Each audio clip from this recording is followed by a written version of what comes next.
Good evening and welcome. Thank you, Kristen. My name is Jennifer Lopez, and I am with the Seattle Fire Department at the Fire Alarm Center. My role there is the Quality Assurance Coordinator.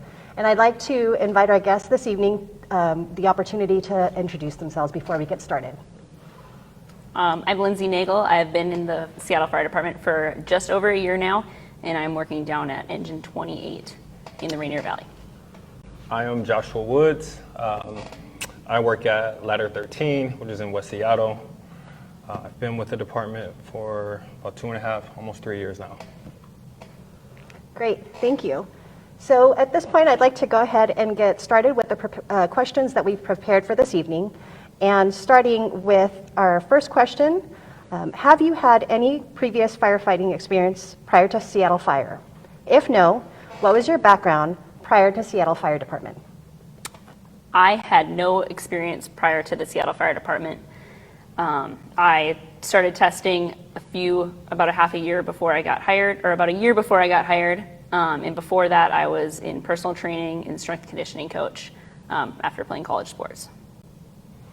I had some time with the Phoenix Fire Department. Nothing too crazy. But yeah, it definitely put me in a position to be prepared for Seattle Fire. Great, thanks for sharing. And just for the sake of clarity of questions, I'll be taking my mask off in between questions. So the second question is, what part of your body was most affected by wear and tear of drill school?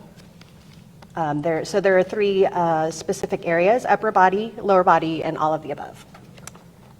For myself, I'm a lot shorter than Josh over here, but for me, most of my wear and tear, especially early on in drill school, was definitely my upper body, and that would be my shoulders from just wearing the heavy. Thank you, and we're back. Sorry about the interruption. We'll go ahead and kick off right where we left off, and that question was, what part of your body was most affected by the wear and tear of drill school? For me, just being a smaller female, I was saying before, definitely my upper body was taking more of a beating. My shoulders, my grip, with the heavy gear that we're wearing with the SCBA packs, hose handling, throwing ladders, and just every manipulative drill that we're doing, definitely my upper body. But as that went on, your body just kind of gets used to being sore, and you just kind of grind through that. Yeah, I would agree. I mean, it's drill school. It's not easy. I'm 6'2", 220, and yeah, my back definitely took a beating for sure. Bending over, rolling hose, manipulative drills, and I'm 38 years old, and that squeaking noise, that's my back. That's not the chair. Thank you for sharing. Question number 3. Physical fitness is essential to be successful in recruit school. What did you do to prepare? Knowing what you know now, would you have modified any part of physical fitness preparation? For myself, with a background in strength and conditioning, I definitely lifted a lot of weights before, but I changed my focus a little bit more on more muscle endurance, I knew my grip was going to be sore, so I worked on my grip more to get used to those movements, and upper body strength. Especially being a female, you have to rely on your entire body to be able to lift heavy things up over your head, like ladders. So doing some Olympic lifts as well were some of my focuses along that. And I personally, I felt like I prepared myself very well before, but also long in advance before drill school started, to make sure I was successful, because a couple weeks, a couple months before is not enough when you do have to build more muscle, just being smaller compared to somebody who is 6'2" and 220. Okay. Well, I mean, just pretty much to piggyback on what she said, I mean, coming into the academy, you want to be physically fit. So for me, it was just catering my workouts to promote flexibility, longevity, and most importantly, injury prevention, as well as having a good diet and hydration. Thank you both for that insight. So now we move on to the next question. What were your manipulative challenges in recruit school? my manipulative challenges, there were no specific drills, but for same thing as kind of piggybacking off that last question, the wear and tear that kind of happened on your body is throughout the first few weeks and led into the later weeks. That was the hardest part for me physically. No specific manipulative drilling that we did, but just being tired and getting used to being sore and making sure I stretch more and recover my body a little bit more was kind of changed my focus when that started happening. I would say that as far as manipulative challenges is just, the thing with the academy is very systematic. Everything that you do is methodical. So, I'm a numbers guy, so it's me trying to get the hydrant open. Is like, okay, I'm turning it 10 times, or, I need this many flakes before I can, finish this drill. And it's just trying to get, one part down before moving to the next and trying to perfect it and understanding that failure is inevitable, right? So just making sure that I'm focusing on what I'm doing at that moment, that task, and trying to perfect it as best as possible. Thank you. What were your cognitive challenges in recruit school? My cognitive challenges in recruit school, it's very physical, but you also have the studying aspect of it and having long days and having to go home and study for a few hours every single night and long study days on the weekends when you're just tired and you want to fall asleep. That was probably the hardest thing for me. And then on top of that, just staying in it and not letting that tiredness catch up to you. So making sure you're sleeping well and recovering well from all of that, but then also making sure that's a focus, because the studying aspects the studying is a whole another aspect that you have, and it's completely up to you. In the Seattle Fire Department, there's no classroom time on the book work, so just making sure you're prioritizing that outside of your day at drill school. Yeah, like she said, it's some long days and short nights. So just trying to get all your drills in, remembering what you've done, but then also, cramming the books, before you go to bed, because, you got to wake up the next day and do the same exact thing. So as far as on the cognitive side, it's just understanding that it's a process, right? It's very stressful, and, you'll get your reps, and it's just being, again, like I said before, just being in the moment, actually focusing on what you're doing. And I'm the type of person, I break things down bit by bit. So it's this drill, it's half the day, it's the end of the week. So that's how, that was the way I dealt with the academy. Great. Thanks for comparing and contrasting those two. Next, we'll talk about what was the Saturday voluntary practice, was the Saturday voluntary practice day helpful for you? I would absolutely say it was very helpful.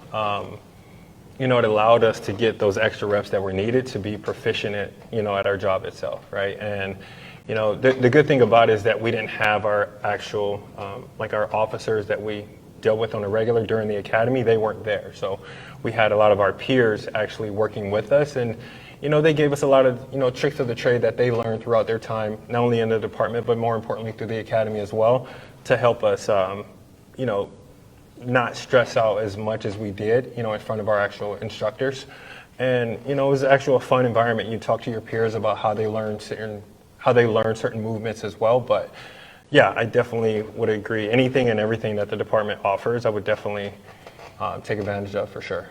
That's great. It sounds like those are opportunities to set you up for success. Absolutely.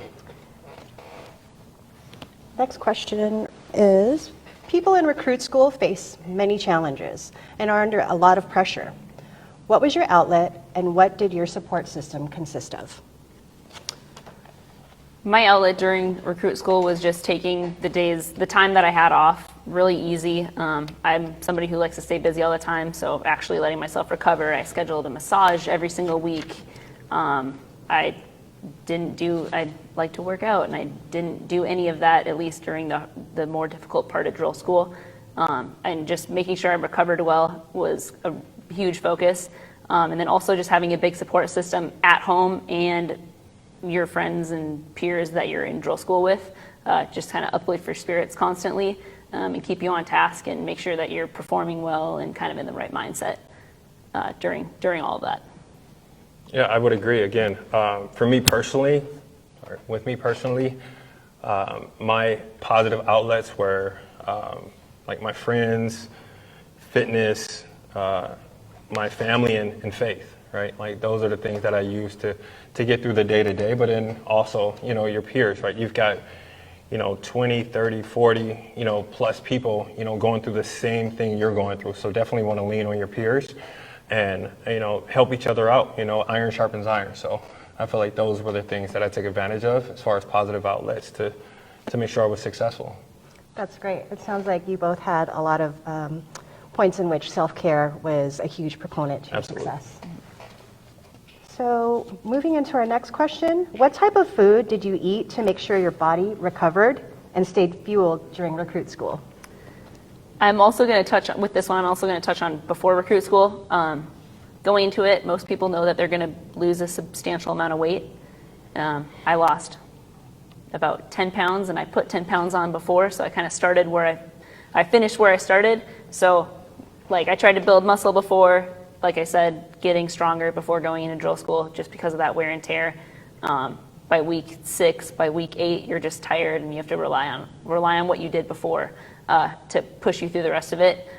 So definitely focused on eating a little bit more, gaining some good muscle size, and just some extra fuel to have in reserves.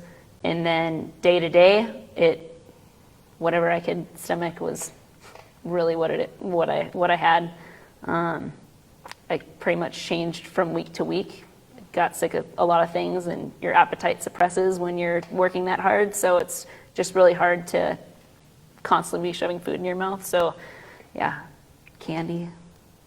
But no, I try to have some good meals in there as well. Oh, I definitely had candy. Like I was fruit snacks, fruit roll-ups, like peanut butter and jelly sandwiches. Like the academy is definitely not the time that you want to do like, boiled chicken and asparagus. Like eating healthy in the academy is the worst time, right? You're going to be burning a bunch of calories. You need to take anything and everything you can because you're going to use it on the drill court, right? So most importantly, like I said before, was hydration, because the last thing you want to do is be cramping out, when you're on the drill court. But yeah, anything and everything I could get my hands on, I would. I was stuffing, Cliff Bars in my, my face piece bag, fruit snacks. Applesauce. Just little things that you can kind of snack on throughout the day to keep your reserves up, but then also, eat whatever you want to a point, but keep in mind that you do have to work pretty hard. See, I didn't do the applesauce, man. It's just like baby food. I just had sugar. That just works. Spoonfuls of it, and anything and everything. I guess whatever works is what I'm hearing. Absolutely. Kind of. So the next question would be, what would be your advice to new recruits entering recruit school? I would just say be in a constant space of learning, be willing to learn. That's all you're going to be doing, and things are going to come at you very fast, and you have to process it. Take notes on everything that an instructor tells you to take. And yeah, stay positive and work hard. Yeah, for sure. Staying positive is key. It's a very stressful process, and it's levels from getting hired to the academy, and then even after you're hired into the department and you're on probation and so forth. Right? There's so many levels and so many steps. I would say again, stay positive, but then also, when it comes down to it, just live in the moment. Like focus on learning the job rather than losing it, right? I feel like a lot of people focus on, like providing for their families and all that, which is great because that's what this job does, but they're focused more on like trying to keep the job rather than understanding the mechanics, the in and outs, because that's what's going to get you to the point where you're successful, not only in the academy, but in probation and throughout your career. And the cool thing is there's so many avenues that you can take, once you're hired within the department, whether it's being on a tech team, staying on an engine. I personally am on a truck, which I love because it's like a big toolbox, but there's so many different places and so many different things you can take advantage of. It's just staying positive and just knowing that, the light's at the end of the tunnel. Great. So at this point, I wanted to thank you both for your time and let you all know that we are at the end of the questions we prepared for this event. And now we'll take some questions from our viewers from the live stream today. Right, so one of the first first questions was about the salary for entry-level firefighter EMT. And I can answer that one. It's $82,192 annually. The next question we received on here, scroll down here, is where is Academy located and what is the schedule and duration? The academy is located at the Joint Training Facility in West Seattle, and the duration, it is really day to day, but it ends up being 40 hours a week. Some weeks you might do 45, and then later on you might do 35. But the days are, from start time is at 7 a.m. You really get here around 6:15, 6:30, and then you go till anywhere between 4 to 6 p.m. on any given day. Kristen, would you mind repeating the salary? Yes, the salary is $82,192 annually for starting out as a firefighter EMT with Seattle. All right, and then the next question we have here is, can you tell us about the culture of your fire academy and the support you offer to help make sure a recruit makes it through? Well, I would say first and foremost, leaning on your peers, right? The department does a great job with setting you up for success. I believe even, as early as 4 weeks before the academy starts, they get you your ropes. They give you your books as far as what you're going to be learning throughout the process. And again, most importantly, you have your peers. It's one of those things that you become a family. Once you figure it out, everyone's out there with a red recruit shirt on. You're exchanging phone numbers, emails, and you guys are literally leaning on each other to be successful. Other than that, I mean, the department does a great job throughout the recruit school with the reps that you end up taking allows you to be proficient. And, if you can, and not even if, what I would tell you is I would urge you to just be cognizant in what you're doing and fight complacency. A lot of times we think that once we got it down, that's good enough, and it's not. That's the hardest thing I feel like is fighting complacency. Yeah. And this one kind of expands on that same question of, and maybe you can speak to observances of fellow recruits that went through with you. How soon or not do the instructors give up on the recruit if they are struggling with a particular skill? The instructors definitely don't. I wouldn't say the instructors give up on anybody in recruit school. They want to make sure that they're trying to give you more reps. Your peers are trying to make sure that you're going to get another rep in before them. If they are proficient and there's only so much time, everybody definitely wants everybody else to succeed. You're not fighting for a job against the person next to you at all, and the instructors know that as well. And like he said and mentioned, there's been, in the past, there has been some opportunities to be able to do some of these drills in manipulative skills before drill school even starts, to kind of get your hands on and get some idea of what you kind of need to work on. But yeah, you're definitely set up for success throughout recruit school. Great. And this question is one that you can email to sfd.recruitment@seattle.gov about if you're already a paramedic, will you start at the entry pay, or do you start at the paramedic certification pay? So just send us an email and we can answer you there. Another question for you is, what's the percentage of people passing the recruit school generally? About. I would say it varies. Somewhere It's at between, least around 70 to I was going to say 75%. somewhere around 70, 75. And, Sounds about right. And the thing with that is, like, a lot of them, it's not that they're necessarily failing. You do have some people that just realize it's just not for them, right? Mm-hmm. And the good thing about the department, like, I feel like it's for everybody, right? It regards to your background, whether it's you're a mechanic or you're a barista or a violinist. Like, there's literally anything and everything that you can think of can relate to being a firefighter, and I think that's awesome. I mean, and if you come into the trade, with those skills, it's just tools in the toolbox, right? So. Yep. All right, the next question is, any advice on how to avoid or handle burnout, and is there any strategies you found useful in time management while juggling studying and the physical demands due to recruit school? I think you just kind of do what you have to do for a short period of time, and you have to know that it is a short period of time that you're doing that, and you have to make a lot of sacrifices outside of drill school.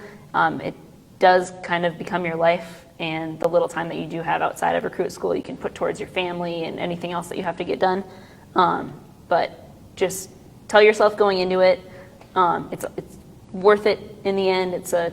You win the lottery when you get this job, but it's a very short period of time that you actually have to put everything else aside. Yeah, for sure.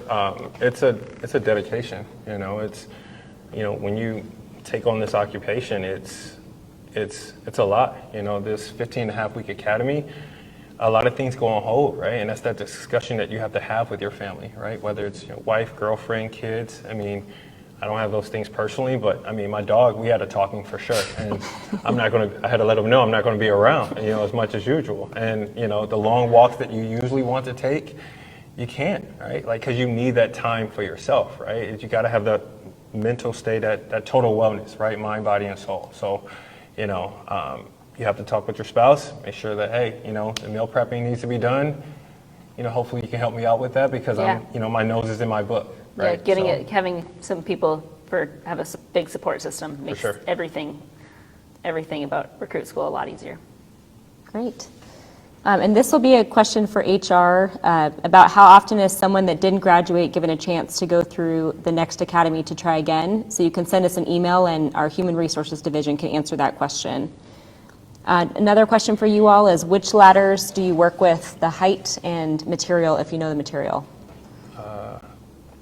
We'll go with the height. He's on the truck. Okay, so here you go. We have aluminum ladders, and the departments, the one thing that you'll learn about the department, and pretty much any department, is that the only constant thing is change, right? So currently I work on, like I said, ladder 13, so we've got, a 14, 18-foot roofer, we've got 28-foot, anything over an 18-foot roofer, they're combination ladders. You've got a 24, you've got a 28, a 35, 45, which we call a banger ladder. You also got baby ladders for certain people, for certain tasks. Aluminum ladders. And Yeah, I would say the most that you do in drill school is 24 and 28-foot extension ladders, and then also the 35 from time to time as well. Yeah. And then you kind of touch your hands on everything else, but 24 and 28. I love ladders. All right, well, I think that concludes all of the questions that we've received on Facebook and via email. But if anyone has any additional questions for us that we weren't able to answer today, please utilize the sfd.recruitment email account and we will get those answered for you. So again, I just want to say thank you to both of you for your time this evening, and thank you to all of our viewers for joining us this evening for this event. So be sure to stay tuned next week at the same time for our next installation of this 3-part webinar.